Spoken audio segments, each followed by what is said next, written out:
القيامة. Dans les derniers jours de la terre, un temps où les cœurs étaient devenus durs et les vérités oubliées, l'humanité marchait sans mémoire, et la lumière s'était faite rare. Un matin, sans avertissement, un brouillard épais descendit du ciel. Il étouffait les villes, enveloppait les montagnes, et même les plus braves tremblaient. Du cœur de la terre maudite surgit le Dajjal, un être borgne et trompeur. Il séduisit les ignorants, leur promettant pouvoir et richesse. Il fit paraître le ciel comme un enfer, et l'enfer comme un paradis. Mais le ciel s'ouvrit bientôt, et comme une étoile descendante, Issa ibn Maryam revint parmi les hommes. Son visage brillait d'une lumière que nul ne pouvait soutenir. Il affronta le Dajjal près de la porte de Lude. Et d'un souffle béni, il mit fin à son règne de mensonges. Les tribus de Yajouj et Majouj surgirent derrière leurs barrières brisées, comme des vagues furieuses. Ils ravagèrent les terres, buvant les rivières jusqu'à la dernière goutte. Alors les hommes prièrent.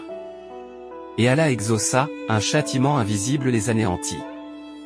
Alors, du sol, la bête émergea. Elle parlait, oui, elle parlait.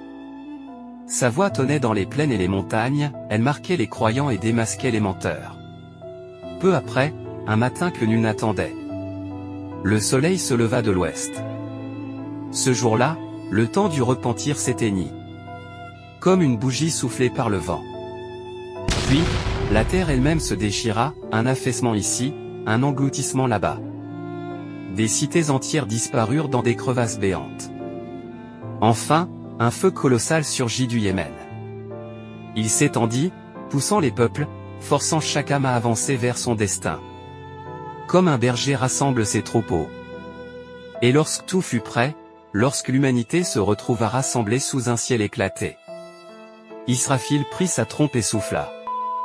À son premier souffle, la vie s'éteignit. Les rois, les esclaves, les vents eux-mêmes tombèrent dans un silence absolu. Puis, après un long moment que seul Allah connaît, Israfil souffla à nouveau. La terre craqua. Et des milliards d'âmes se relevèrent, stupéfaites et muettes. Le ciel n'était plus qu'une déchirure, la mer, une flamme, les montagnes, de la poussière. Chacun reçut alors son livre. Certains, tremblants de joie, le prirent de leur main droite. D'autres, accablés de honte, le reçurent de leur main gauche. Les élus entrèrent dans des jardins sous lesquels coulent des rivières. Où aucune larme ne coule plus, où aucun souci n'existe. Quant aux injustes, ils furent saisis par le feu rugissant. Un feu que ni les larmes ni les regrets ne